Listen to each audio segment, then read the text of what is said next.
Pemerintah Dusun Bawahan, Desa Gunung Wulet, Kecamatan Rembang, Kabupaten Purbalingga, Jawa Tengah terpaksa mengkarantina total atau lokal lockdown satu dusunnya. Hal ini dilakukan setelah seorang warganya yang merupakan pemudik dari Jakarta positif COVID-19.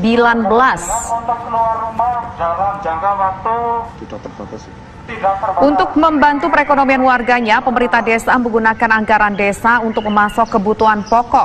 Relawan desa yang dibentuk berkeliling ke rumah-rumah mengirimkan bahan pangan, sekaligus sejumlah himbauan yang disampaikan kepada masyarakat.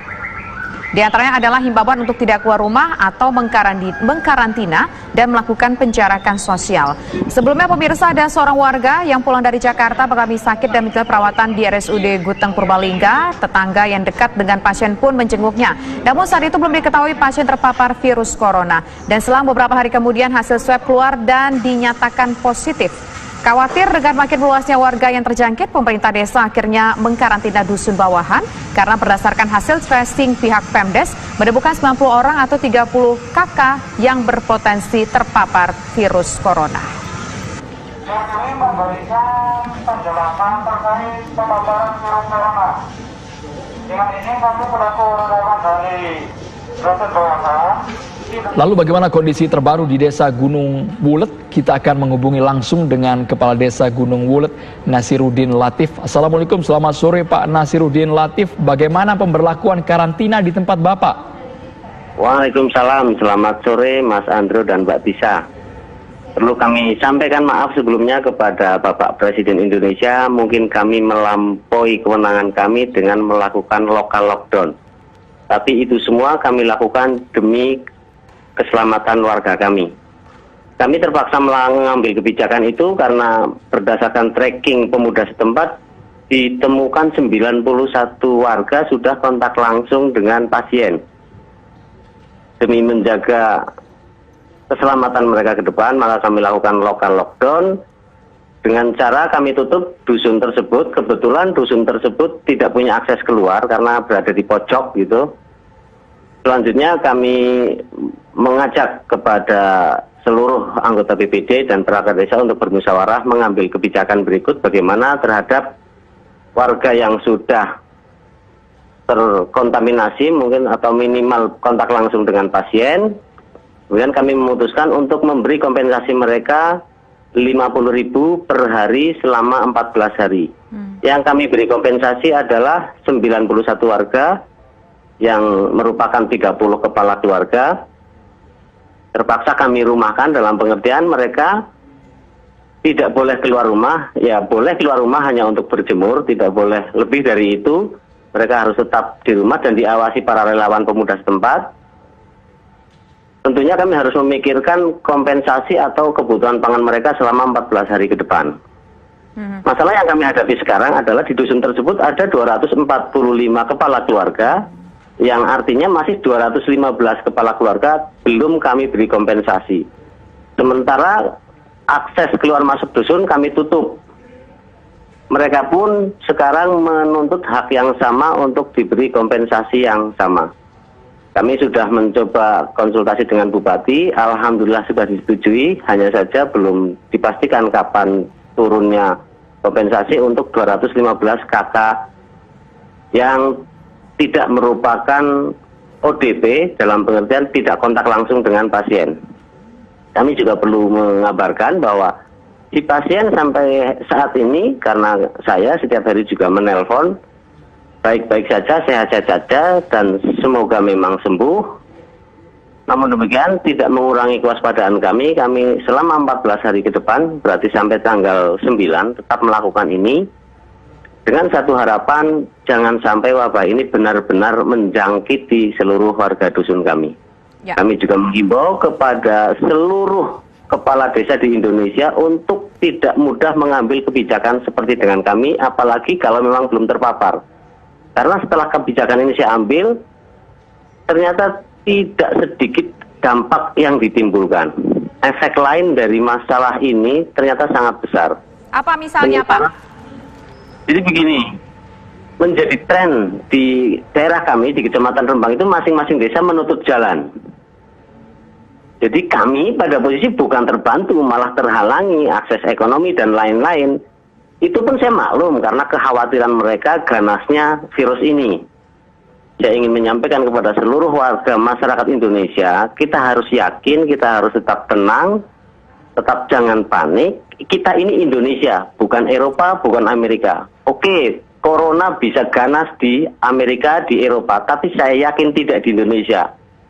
Iklim kita beda, kultur kita beda. Baik. Saya sependapat dengan Bapak Presiden tidak gampang untuk menentukan lockdown. Tapi kalau karantina wilayah, menurut saya memang harus.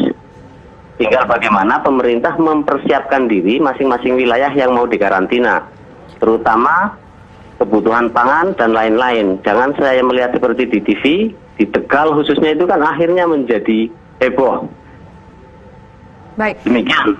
Pak, ini kan 50.000 per keluarga ya Pak, yang baru dikasih adalah 30 kepala keluarga.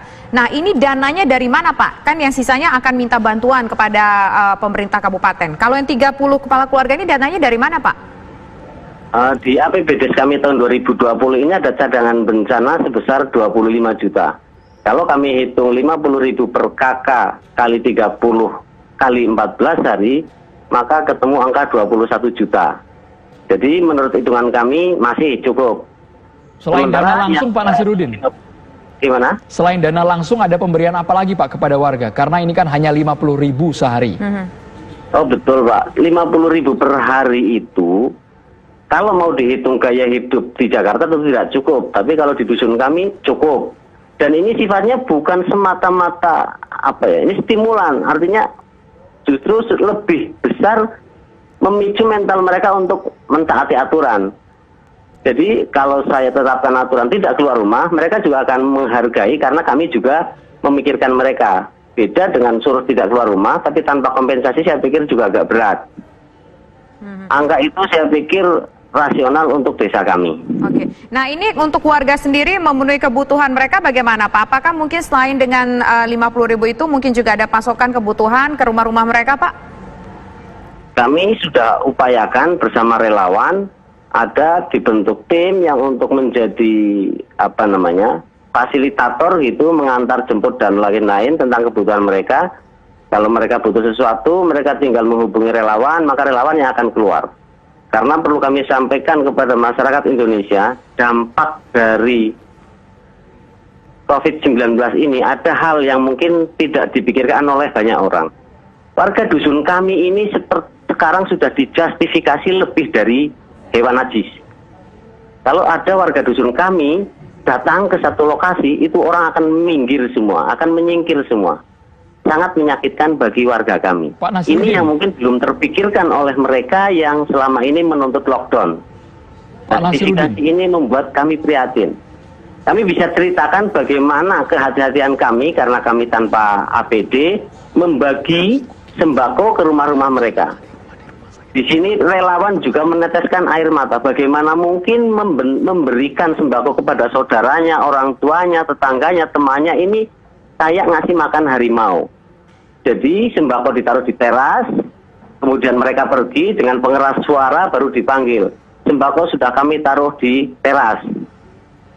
Itu yang perlu kami sampaikan kepada seluruh masyarakat Indonesia. Anda tadi mengatakan bahwa puluhan warga ini sudah ada kontak fisik dengan pasien positif COVID-19.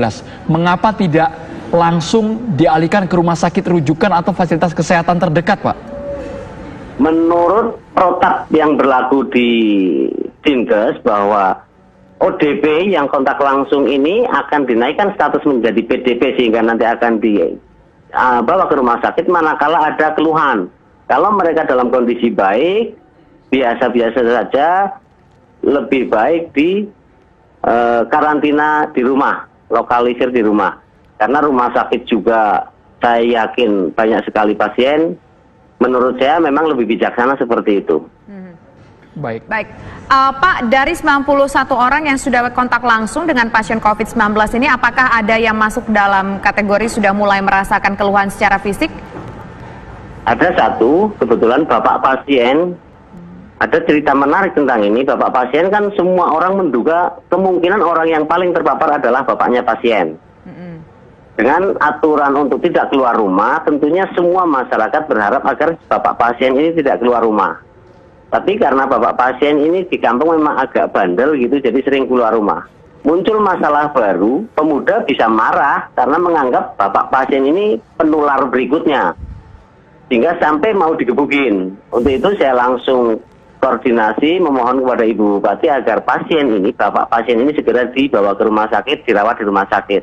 Alhamdulillah sudah terjadi itu, sekarang bapak pasien yang sudah dipindahkan ke rumah sakit juga. Dan kemungkinan dari 91 orang yang kontak langsung itu ya bapaknya pasien yang dalam kondisi sakit sekarang. Oke. Baik, terima kasih Kepala Desa Gunung Wulet, Bapak Nasiruddin Latif. Ya.